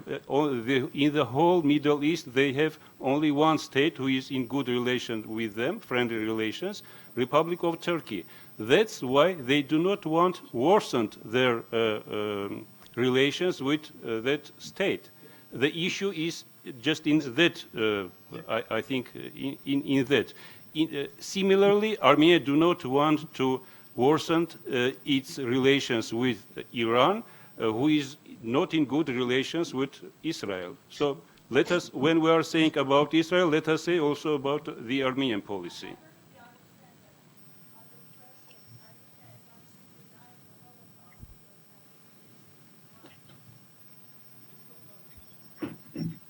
Armenia is not denying the Holocaust simply because Ahmadinejad is saying the Holocaust did not happen. We are not caving into pressure by Iran to deny historical fact and the memory of millions of Jews who perished during the Holocaust. What I don't understand is the parallel that you are drawing. Israel is caving into under pressure to deny the Armenian genocide because Germany is still friends with Turkey. Germany accepted the Holocaust. France is still friends with Turkey, and they accepted the Holocaust. Well, anyway, the answer is very concrete. Okay. Is United States denying Armenian genocide? Of course, no. So the same issue is in Israel. The people of Israel do not deny. Only the state is not adopting the fact of genocide because of several reasons. Can we say that USA is denying Armenian genocide? No, absolutely, no. Okay, thank you. Thank you. We have a question from the first row. Yes. And then one question in the back. And that's it, yes. Hi, everyone. My name is Gayane Gülkhandanyan, and I'm repatriate from Canada. And I've been living, I came back basically to my homeland. I've been born here and raised, and been here for 2 years now. And from what I can tell, the discussion went to the side of discrimination. And I can say discrimination happens in pretty much every place on the planet. Even maybe right now I can say, you know what, I'm a girl in a miniskirt, and maybe, you know, somebody thought I don't have something important or valuable to say. Even as a woman, you face discrimination, and that's one subject. But I want to just remind that today's subject was the parallel between Israel and Armenia, and what can we, as a country of Armenia, learn from Israel in order to better our lives here in Armenia. Because, yes, there's a lot of fair things happening in the world, but it's important to focus on the productive things. And for What's me, the question? Wait, are you getting to the question? Yes, I'm just saying for me. I guess this is a comment. Well, the question will follow up. Okay, then please ask your question because we are running out of time. Okay, so for me as an Armenian, my first priority is Armenia. So I'm just wondering how, what I see from the 2 years living here, there's a lot of stuff that hinders doing business and just even work relationships. It's tough. There's still corruption, and I'm not talking about the high level. Okay, so what is specifically your question? So I'm just wondering how, if Israel has ever, through their development, had this issue, especially in business or workplace, and how did they deal with it, and what can we implement from that here in Armenia? The question is what Israel is doing to fight corruption, and can its experience be implemented in Armenia?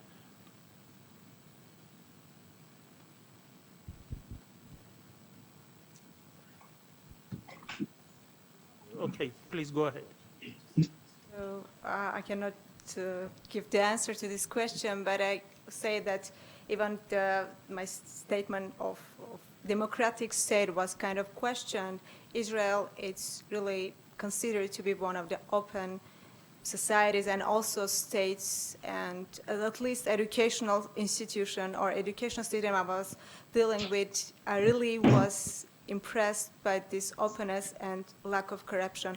And as far as I know, I have different Jewish friends that emigrated and started new business. Even Armenian Jews, they started a business and different things that you see really. And after having this background going from former Soviet countries, they really felt they are in heaven from that point of view. But just as evaluation, I cannot just say that Israel is just free of corruption, but in general impression, and also people that are working there, in general, there is free of corruption or less amount of corruption. So. Okay. Are you Thank you very much. The Netanyahu's are about to be indicted for all kinds of financial shenanigans that the wife has going on in their personal household accounts involving state money. Yeah, me too. I heard of a number of big, high-profile cases of corruption in Israel. Thank you very much, Nancy. Sexual harassment is a national industry. Okay. We won't make such general statements as national industry. Over there, the next, please. I'm a little bit confused too, because I came to hear about a little bit different topic. And if I understand correctly, if I thought I understood correctly, that the conversation is going to be about the situation when a small amount of people small amount of population is mighty enough to withstand certain difficulties, certain aggression from others, not to do aggression itself. I understand that it is very important, but to withstand the challenges, military challenges that exist around Israel. What is necessary to do for Armenians to be that mighty? We need to, do we have other options? We need to become mighty. Is there any option? No. That's not the question. The question is how to do that. And in answering this question, how to do that, how to become mighty, what we can learn from Israelis. That's the question. But we are not discussing about this somehow. And this, I think we do not understand that the war that happened in April and other things that are possibly going to happen later are going to happen. And we need to think in a different way, and we need to become mightier. And but the question is how. Actually, we need to be united, and that is what we need to learn from Israelis, as far as I understand. Thank you very much. And actually, I'm going to talk about this in my concluding remarks, because I pretty much agree with you. Okay, we have one more last comment from there, I believe. It's in the back, and we are out of time. Thank you. Sergey Razaryan from Moscow. Actually, I also don't have a question, just a small comment. rephrasing previous speaker. If this was an event called Problems of Palestinians and like issues of Israel with Palestinians, that would be a very interesting event. But we came to hear something else. So with all due respect to the panelists, but nothing about reality, nothing about parallels of Armenia and Israel. Sorry, please just stick to the topic next time, I don't know. I would like to speak to that topic. I like what the previous person said. We need to start thinking differently. We do need to start thinking differently. How can Armenia be like Israel? Well, they can magically make American taxpayers dole out $6 billion a year to them. They can magically have the U.S. Sixth Fleet go up to their non-existent shores and protect them. They can magically have the United States of America extend unlimited, unqualified diplomatic cover for every atrocity that they have committed against every one of their neighbors over the course of 70 years. I mean, in other words, magically we can.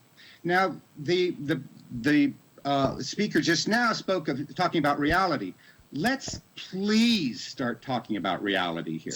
Let us please start talking about reality. Israel is Israel because the United States, because it is America's unsinkable aircraft carrier. We need to get that into our heads. That's reality. Can Armenia be like Israel? No. Should Armenia try to? It would be a disaster. If we're asking what's best for Armenia, the worst advice to give would be to take Israel's example. It is not independent.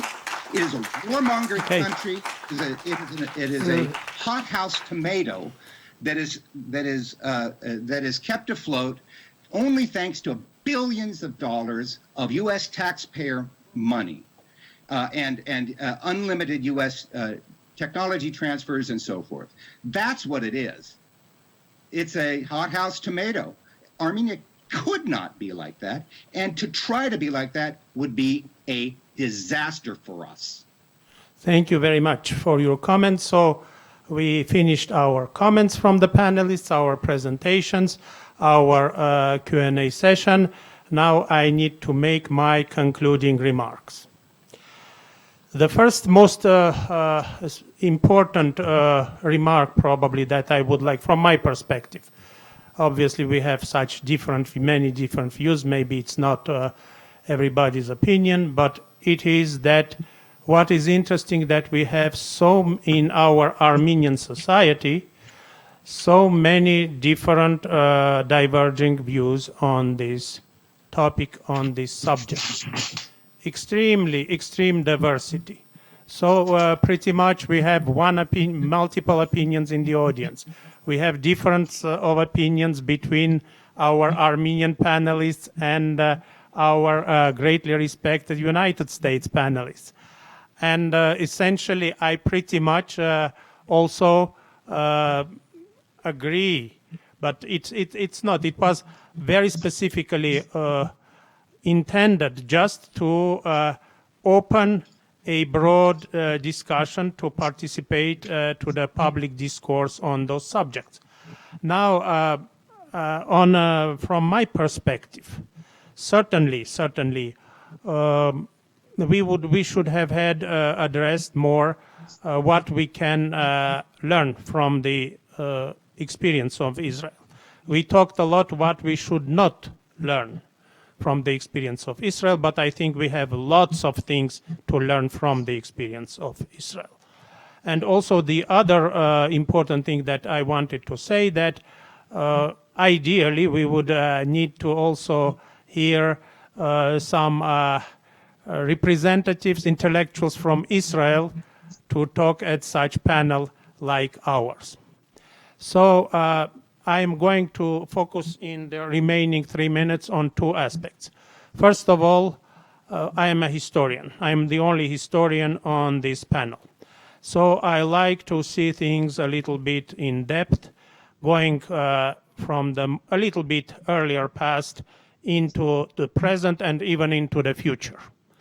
So first of all, we cannot say it's absolutely historically incorrect that Jews completely were not present in Palestine, and they came, they immigrated to Palestine, and so on. It's absolutely historically incorrect. Jews were, to some extent, in some groups, all the time present there throughout the Ottoman period. And practically the Ottoman period ended in 1918.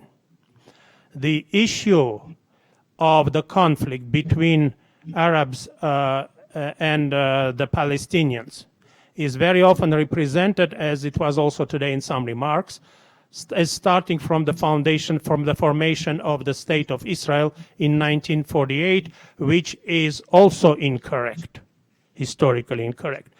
The issue started specifically in a very bad ways during the British Mandate. And here exactly in my course on modern Middle Eastern history, we are discussing the Jewish-Palestinian conflict, the Jewish-Arab-Palestinian conflict under the British Mandate from 1928-29 through 1936. So it is not something that emerged with the formation of the State of Israel. And essentially here, again, I would not evaluate, when you are speaking that there is discrimination in Israel, I will totally agree. When that there are multiple errors and mistakes and outright wrongdoing on the part of the government of Israel, I will also agree. What I will not agree is with the analogy of the Israeli domination as an imperialistic domination. The imperialistic domination comes from the Sykes-Picot Treaty and the way that that essentially, and later on in Sever, the way Arabs, Armenians, Jews were pretty much, Egyptians were pretty much deceived by the Sykes-Picot Treaty, by different promises simultaneously given to the opposite sides, that we need to think very much, thinking of the conflict between the Palestinian-Israeli conflict, but I don't want to finish with that conflict. What we can learn from Israel, and here we need to make also bigger parallels. And as a historian, we didn't spoke about, we haven't spoken about numbers. I like always to think in terms of numbers, or even in scale qualifications. Talking outside scale, it's absolutely out of a historical perspective. First of all, the issue of, I will start with the issue of militarization. And here, when we are looking at numbers, and those numbers you can get from the internet, those are publicly available numbers, numbers disseminated by different reports, from the analytical different centers in Russia to the CIA, that you can even get on the on Wikipedia. Excuse me, but I can claim that Armenia is now a very militarized state. Just if we look at numbers, the problem is it's militarized in a very inefficient way. Because look, Azerbaijan has a GDP, nominal GDP of, no, it fluctuates with the prices of oil, but it has a nominal GDP between 60 and 66 billion US dollars. Armenia has a nominal GDP of about 10, 11 billion dollars. I'm giving you the numbers from the World Bank statistics and so on. So at the same time, Azerbaijan spends on its armed forces 3% of its GDP. Armenia spends between 4.3 and 4.5% of its GDP.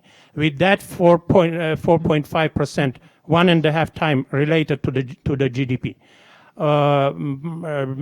With that kind of expenditures, Armenia has a substantially larger, numerically army than Azerbaijan. And that, by that I mean 2 years ago. The data goes from the end of 2014. Azerbaijan had a standing army estimated at, again, none from Azerbaijani and not from Armenian sources, at 63,000 people. Armenia, with Karabakh, has a standing army between 70 and 80,000 people. So the problem is, it means that having, why we need to think about the issues of more militarized society. We need to have a more efficient military. That's our issue. We actually need to have fewer soldiers, but we need much more to have great technology. We need to have more attack helicopters. We need to have short-term missiles. We need to have drones, etc., etc., etc. And we need to have highly trained military personnel. That's with regard, that's pretty much with regard, and I can continue very much on that subject. Now, the central part, if you are looking at all the history of the 20th century, at the very end of the day, beginning from the First World War,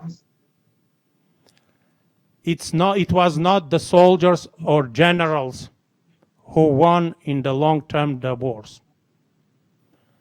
We have absolutely clear data on that. It was those nations who were intellectually and technologically more advanced, number one factor. The nations who had a greater nominal GDP. Nations who were better organized and who were also at the same time had a big and more correct, more accurate geopolitical vision. If these factors are coming together, the army will come, the generals will come, the victory will come. So we can talk about all these issues. So what Armenia should probably learn a lot from Israel is how Israel was able to create an enormously strong economy compared to the GDP of Israel. The GDP, no, he did not tell, because no, it's wrong. It has very little. The creation of Israeli economy has very little to do with the help from the government of the US. The creation of the US military and the support of military, yes, absolutely. I agree with that. But it was pretty much the innovation that was developed in Israel that attracted those millions. 80-90% of investors from all over the world, not only the US, invested their money in Israel. And when I'm thinking as a parallel to Armenia, there is where we can and should learn a lot. There is, for example, absolutely no reason why we should not have in Armenia companies like LinkedIn, which was just valued at $25 billion, which is 2.5 times more than the Armenian GDP. And I'm not talking about such giants like Microsoft or Intel. I specifically I'm choosing this example as a thing that can be created in Armenia. From the standpoint of, again, thinking in terms of militarization. Militarization is essentially following the development of the events. It's not being proactive. Proactive now means, first of all, to exploit and to move forward, to use to the success of our nation the super strong, objectively super strong, not in current relationship, but objectively current, super strong on the global scale Armenian international position, because Armenia is the island of stability in the Middle East. And it is the duty of our strategy of foreign policy to use this kind of the Armenian strength and Armenian position. And this is the kind of, finally, talking about diplomacy. We heard here that it's all the billions coming from the United States. But do you know how the billions came from the United States? Do not forget, please, that during the Second World War, the government of FDR, of President Roosevelt, was still very much anti-Semitic. They were still very much, even did not want to discuss the issues of the Holocaust. When we are thinking in terms, we are getting to 1952, when essentially Nasser took over Egypt. And then we have the conflict over the Suez Canal. Who officially condemned Israel and stopped the advancement of Israel? It was jointly the United States against Israel and the Soviet Union against Israel. And that what stopped the advancement of Israeli, French, and British armed forces on the Suez Canal. And after that, something happened absolutely magical due to a very successful Israeli foreign policy. We need to remember that Ronald Reagan, President of the United States, many times in publicly, he was a very open person, if you remember how he was speaking, what he was saying. He was saying it's impossible to deal with this absolutely horrible government of Israel. But nevertheless, the United States, for objective reasons, has to help Israel. That was Ronald Reagan. So pretty much when we are thinking in those terms, we must think that there is a big burden. If we want to prosper, if we want to defend ourselves, we need to focus on things that will create the foundations of a powerful, strong Armenia. More militarizing than today, it will end up only in destroying Armenia, in creating more poverty, instead of thinking about how we can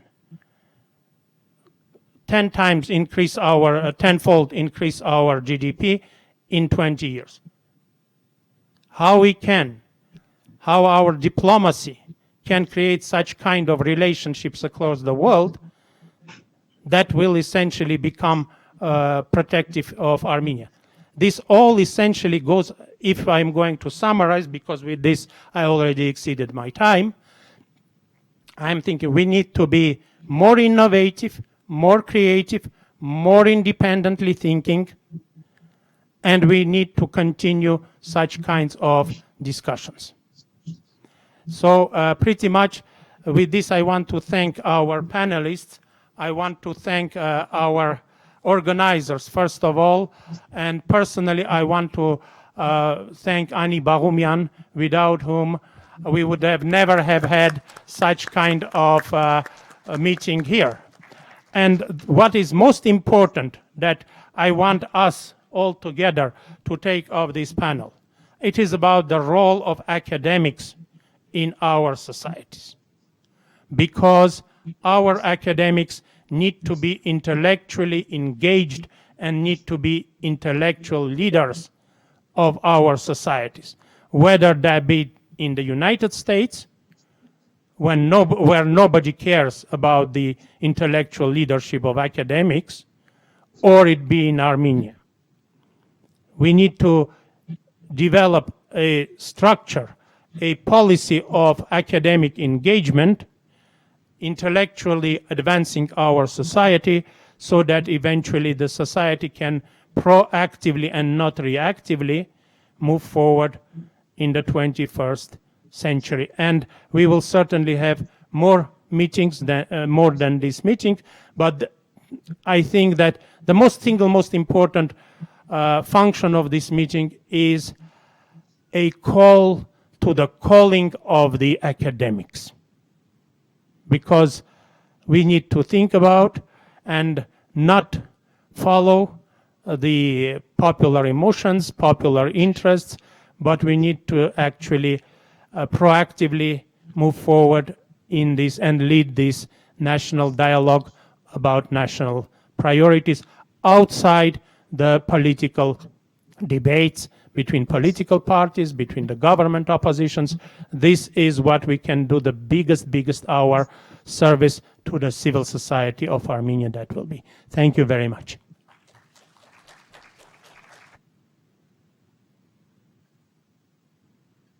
And thank you very much to all our panelists again, panelists from the United States, Markar, Nancy, our panelists here from Armenia, Harutsun, Alvina, and I wish all of you all the best. Thank you very much.